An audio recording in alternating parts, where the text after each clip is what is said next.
అభివృద్ధి ఎజెండా సంక్షేమం నా అభిమతం. అభివృద్ధి సంక్షేమం కోసం రాజీ పడేది లేదని కరీంనగర్ పట్టభద్రుల ఎమ్మెల్సీ జీవన్ రెడ్డి అన్నారు. జగిత్యాల జిల్లా కేంద్రంలోని దేవిశ్రీ గార్డెన్లో జగిత్యాల 5వ వార్డు కౌన్సిలర్ గుగ్గిల హరీష్తో పాటు పెద్ద ఎత్తున బీఆర్ఎస్ నాయకులు కాంగ్రెస్ పార్టీలో చేరగా MLC Jeevan Reddy Jagtial municipal chairperson Adavala Jyothi Laxman కండువా కప్పి పార్టీలోకి ఆహ్వానించారు.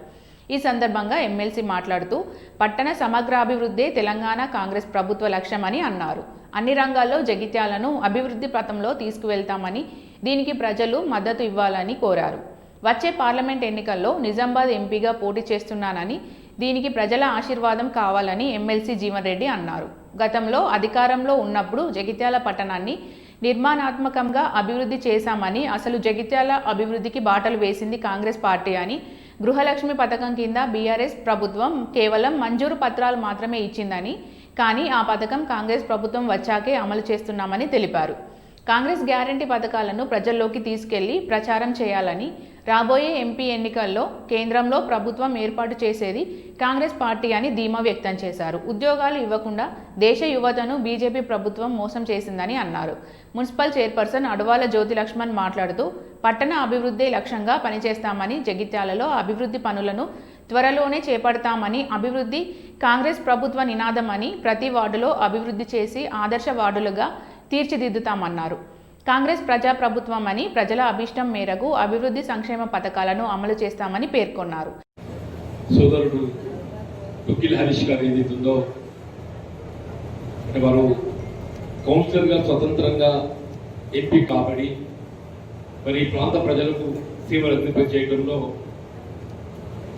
ఎప్పుడు తన వంతు ఒక గుర్తింపుగా చెప్పట్టుండే పనిచేసేటటువంటి సేవ చేసేటువంటి ఒక నాయకుడు ఈరోజు ప్రత్యక్షంగా కాంగ్రెస్ పార్టీలో చేరి భవిష్యత్తులో కాంగ్రెస్ పార్టీ బలోపేతానికి రాబోయేటటువంటి సార్వత్రిక పార్లమెంట్ ఎన్నికల్లో కాంగ్రెస్ పార్టీ అభ్యర్థిత్వాన్ని బలపరిచి గెలుపు కోసం పాటుపడాలనే భావనతో హరీష్ గారు మరియు వారి మిత్రులు సహచరులు అందరూ కూడా ఎదుగుతుందో ఈరోజు కాంగ్రెస్ పార్టీలో చేయడానికి ముందుకు రావటం నిజంగా చాలా సంతోషం, ఆహ్వానించదగ్గ పరిణామంగా నేను భావిస్తున్నాను.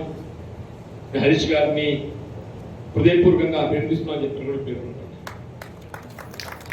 ఇలాంటి సమావేశంలో పాల్పంచుకుంటున్న నూతనంగా ఎంపికైనటువంటి జగిత్యాల మున్సిపల్ చైర్పర్సన్ అడవాల జ్యోతి లక్ష్మణ్ గారు, అట్లాగే మిత్రులు ప్రదేశ్ కాంగ్రెస్ సభ్యులు మాజీ మున్సిపల్ చైర్పర్సన్ గారు అయినటువంటి నాగభూషణ్ గారు, జిల్లా మహిళా కాంగ్రెస్ అధ్యక్షురాలు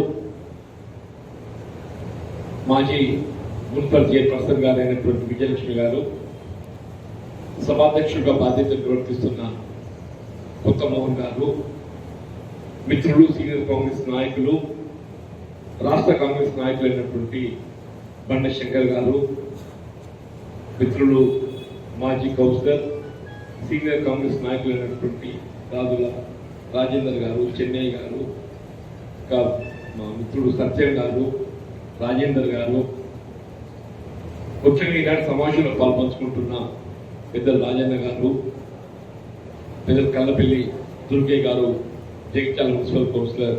జీరో టికెట్ ఉచిత రవాణా సౌకర్యం కల్పిస్తుందో ఆ భారాన్ని ఏదైతుందో రాష్ట్ర ప్రభుత్వం ఆర్టీసీకి, రాష్ట్ర రోడ్డు రవాణా సంస్థకు భర్తీ చేస్తుంది. మనం కొనే టికెట్ విలువ ఏదైతుందో మనం చెల్లించకుంటే ఆ విలువ ఏదైతుందో రాష్ట్ర ప్రభుత్వం, రాష్ట్ర రోడ్డు రవాణా సంస్థకు చెల్లిస్తుందమ్మా అంటున్నాను. ఇవాళ రవాణా ఈ ఉచిత రవాణా సౌకర్యంతో రాష్ట్రం అంటే కాంగ్రెస్ ప్రభుత్వం ఏర్పడక ముందు ఏదైతే నష్టాల ఊపిలో ఉన్నటువంటి రాష్ట్ర రోడ్డు రవాణా సంస్థ ఇవాళ లాభాల బాటలో పయనిస్తుంది. లాభాల బాటలో పయనిస్తుందమ్మా చెప్పి ఎందుకు?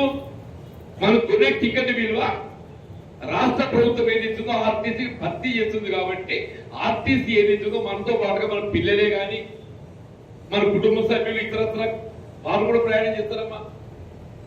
దాంతో ఏదో బస్ ఆక్యుపెన్సీ పెరిగిపోయింది.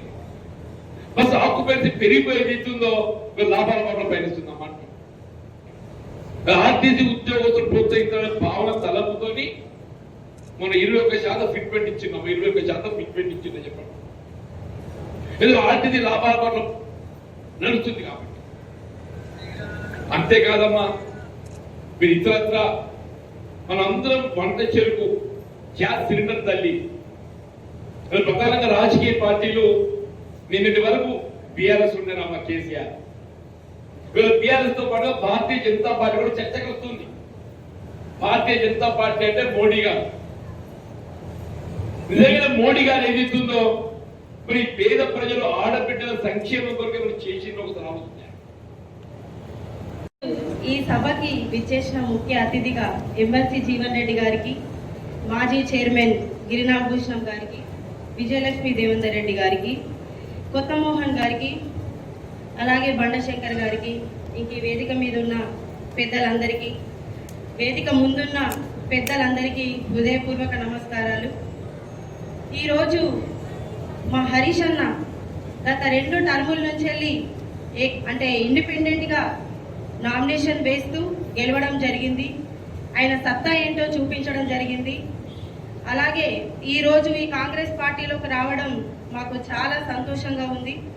ఆయన ఇంతకుముందు కూడా కాంగ్రెస్ అంటే జీవనన్న వీర అభిమాని కాబట్టి ఆయన ఎక్కడున్నా జీవనన్న కోసం పనిచేసిర్రు, ఇక ముందు కూడా చేస్తారు. మనందరం నిస్వార్థంగా పనిచేయాలన్నదే ఒక స్లోగన్గా పెట్టుకోవాలి ప్రతి ఒక్కరు. ఎందుకంటే ఈ ప్రభుత్వం ప్రజల ప్రభుత్వం, మహిళా ప్రభుత్వం కాబట్టి, మహిళల కోసం పనిచేసే ప్రభుత్వం కాబట్టి అందరూ ఆలోచించాలమ్మా. ఎందుకంటే ఇప్పుడు 500కే సిలిండర్ వస్తుంది మీ అందరికీ. మీ రాష్ట్రంలో ఎక్కడికి తిరగాలన్నా ఉచితంగా తిరగగలుగుతారు. గృహ జ్యోతి, 0 కరెంటు బిల్, 200 యూనిట్ల లోపు మీరు కరెంటు కాల్చుకోగలిగితే మీకు ప్రభుత్వం నుంచి వెళ్ళి, మీ గవర్నమెంట్ నుంచి వెళ్ళి ఉచిత కరెంట్ వస్తుందమ్మా. అదేదో మీకు ఉచితంగా వస్తుందనంటే బట్టిగా వస్తుందని కాదు, అది ప్రభుత్వం భరించుకొని మహిళల కోసం మన రాష్ట్రంలో ఉన్న వాళ్ళందరి కోసం చేస్తున్నాం. ఇది అందరు మీరు ఆలోచించుకోవాలమ్మా. ఇంకొకటి ఏంటంటే, నేను జీవనన్నను గత కొంతకాలంగా చూస్తున్నా, బాగా రోజుల నుంచి కాదు, కొంతకాలంగా చూస్తున్నాను నేను దగ్గర నుంచి. ఒక డాక్టర్ దగ్గరికి వెళ్తే పేషెంట్ తన రోగం చెప్పుకుంటున్నట్టు, నాకు కాలు నొస్తుంది, నాకు కడుపు నొస్తుంది, నాకు చెయ్యి నొస్తుంది అని ఎట్లాగైతే ఒక డాక్టర్కి చెప్పుకుంటారో అట్లా ప్రతి ఒక్కరు వచ్చి జీవనాన్ని చెప్పుకుంటున్నారు. అసలు ఓపీ ఓడుస్తూనే లేదు, పొద్దున్న నుంచి కూర్చున్నా అది ఓడుతూనే లేదు, రాత్రి అవుతుంది, ఇంకెంతో టైం అవుతుంది, అసలు ఇంకెప్పుడు రెస్ట్ తీసుకుంటాడు అని నేను రోజు మాట్లాడుకుంటున్నాను.